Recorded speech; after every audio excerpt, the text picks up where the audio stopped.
Readymade kurti દેખાવમાં તો ખૂબ સરસ લાગે છે, તમને જોતાં જ પસંદ પણ આવી જાય છે, પણ ફિટિંગમાં બિલકુલ બરાબર નથી હોતી.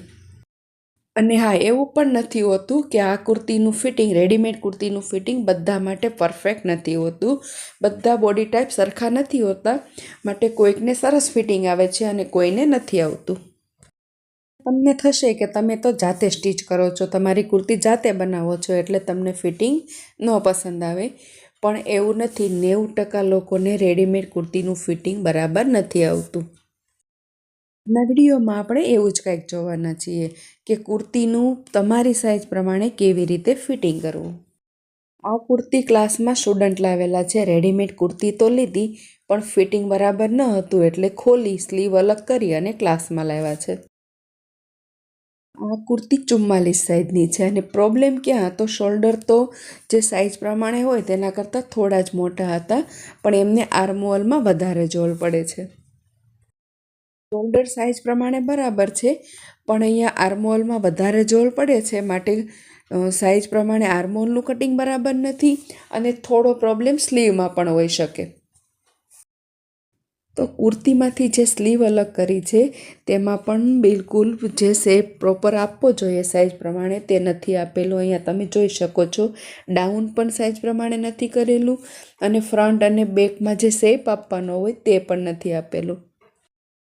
આ કુર્તીમાં આર્મહોલમાં જોલ પડવાનું સૌથી મોટું કારણ સ્લીવ છે. ફ્રેન્ડ્સ, અહીંયા બધી જ કુર્તીમાં આ જ પ્રોબ્લેમ હોય એવું જરૂરી નથી હોતું, દરેક કુર્તીમાં અલગ અલગ હોય છે. આ કુર્તીને તમે સિલાઈ ખોલ્યા વિના પણ ફિટિંગ કરી શકો, પણ હું તમને અહીંયા એક ટિપ્સ આપીશ કે જો તમારે સારું ફિટિંગ જોઈતું હોય તો સિલાઈ ખોલી અને પછી જ ફિટિંગ કરવું. રેડીમેડ કુર્તીનું ફિટિંગ કરતાં પહેલાં જે વ્યક્તિના માપની આ કુર્તી બનાવવાની હોય તેનું માપ લઈ લેવું અને નોટ કરી લેવું. તો અહીંયા તમે જોઈ શકો છો, શોલ્ડર છે તે માપ પ્રમાણે બહુ વધારે નથી, પણ જેની કુર્તી બનાવવાની છે તેના શોલ્ડર 14 ઇંચ છે. ઇંચમાં 1 ઇંચ સિલાઈનું એડ કરીએ એટલે 15 ઇંચ થશે, તો અત્યારે અહીંયા હાફ ઇંચ શોલ્ડર એક્સ્ટ્રા છે. શોલ્ડર તો સાઇઝ પ્રમાણે વધારે નથી, પણ અહીંયા તમે આર્મહોલમાં જોઈ શકો છો કે શેપ જે આપવો જોઈએ, ફ્રન્ટ અને બેકનો અલગ શેપ આપવો જોઈએ તે નથી આપેલો, બંને ભાગ સરખા છે. સ્લીવનું એક્સ્ટ્રા કાપડ અને આર્મહોલમાં જે એક્સ્ટ્રા કાપડ છે તેના લીધે અહીંયા જોલ પડે છે. અહીંયા શોલ્ડરનો વધારે પ્રોબ્લેમ નથી. હવે કુર્તીમાં જે જગ્યાએ એક્સ્ટ્રા કાપડ છે સ્લીવમાં કે આર્મહોલમાં તે કટ કરીશું. તેના માટે આ રીતે સ્લીવ અલગ કરી લેવી. સ્ટુડન્ટ ઘરેથી ખોલીને જ લેવા છે અને હવે કુર્તીને આવી રીતે અંદરની સાઈડ ફોલ્ડ કરી લઈશું. અહીંયા હું તમને એક ટિપ્સ આપીશ, કુર્તી ખોલી અને એકવાર ઇસ્ત્રી કરી લેવી, જેનાથી તમે વ્યવસ્થિત કટિંગ કરી શકો. પછી જેટલું કાપડ એક્સ્ટ્રા હોય તે પ્રમાણે માર્કિંગ કરી લેવું. આ કુર્તીમાં શોલ્ડર આપણે 5 ઇંચ એટલે કે હાફ ઇંચ કરતાં પણ ઓછા અને આર્મહોલ 1.5 ઇંચ આ રીતે ડાઉન કર્યો છે.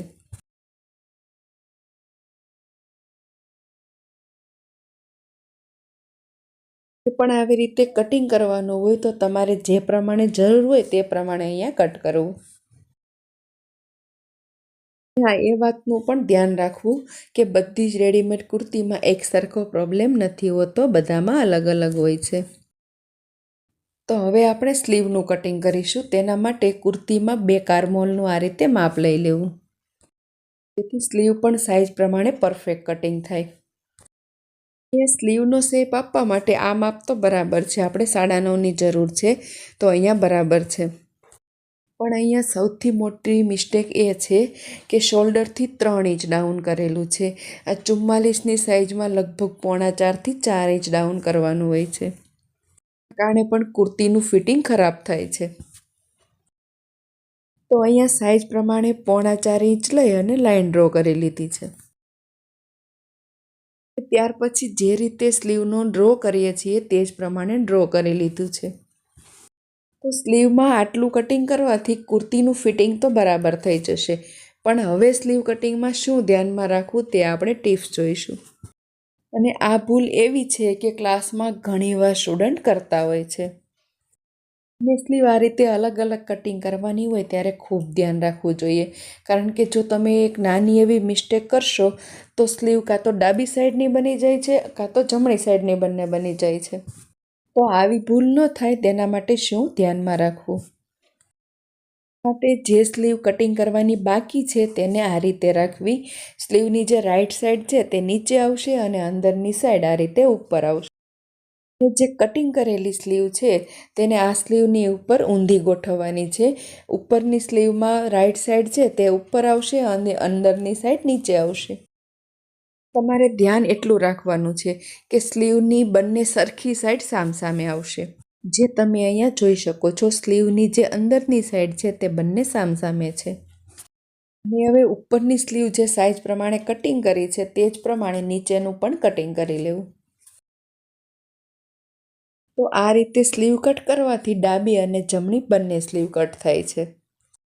અહીંયા તમને ક્વેશ્ચન થશે કે સ્લીવ તો બંને જોડે જ કટિંગ કરવાની હોય. હા, એક સરખી ડિઝાઇન હોય કે પ્લેન કાપડ હોય તો સ્લીવ બંને જોડે કટ કરી શકાય. ઘણીવાર એવું પણ થાય કે તમારે કોઈ ડિઝાઇન સેટ કરવાની હોય કે કોઈ વર્ક સેટ કરવાનું હોય, અથવા તો તમારી પાસે કાપડ ઓછું છે તો કાપડમાં અલગ અલગ જગ્યાએથી સ્લીવનું કટિંગ કરવાનું હોય, ત્યારે આવો પ્રોબ્લેમ થતો હોય છે. તો ફ્રેન્ડ્સ, રેડીમેડ કુર્તીમાં આટલું કટિંગ કરવાથી આર્મહોલની કરતલી એટલે કે ઝોલ પણ દૂર થઈ જશે અને તમારે કુર્તીનું ફિટિંગ પણ સારું થઈ જશે. અને આ કુર્તીનું સ્ટિચિંગ આપણે જે રીતે રેગ્યુલર કુર્તીનું સ્ટિચિંગ કરીએ છીએ, બંને સાઈડની સ્લીવ લગાવી લેવી અને સાઈડનું ફિટિંગ કરી લેવું. અહીંયા તમારે કોમેન્ટ કરવાની છે કે તમે રેડીમેડ કુર્તી પહેરો છો કે તમારી કુર્તી જાતે બનાવો છો. તમે રેડીમેડ કુર્તી પહેરો છો તો તમારે ફિટિંગમાં કેવા કેવા પ્રોબ્લેમ થાય છે તે પણ જણાવવાનું છે, તે પણ કોમેન્ટ કરજો. દરેક કુર્તીમાં એક જ પ્રોબ્લેમ હોય એવું જરૂરી નથી. ઘણીવાર બોડી ટાઈપ પ્રમાણે અલગ અલગ રીતે ફિટિંગમાં પ્રોબ્લેમ થતા હોય છે. આ વિડીયોમાં આપણે જોયું કે સ્લીવમાં કેટલું બધું કાપડ એક્સ્ટ્રા હતું અને શેપ બરાબર આપેલો નહોતો. તો આવી રીતે અલગ અલગ પ્રોબ્લેમ હોય છે. આના પહેલાં પણ મેં રેડીમેડ કુર્તીનું ફિટિંગ કેવી રીતે કરવું તે વિડીયો આપેલો છે, તે પણ તમે વિઝિટ કરી શકો છો. તમને આ ચેનલ પર વિડીયો કેવા લાગે છે એ પણ તમે મને કોમેન્ટ કરજો.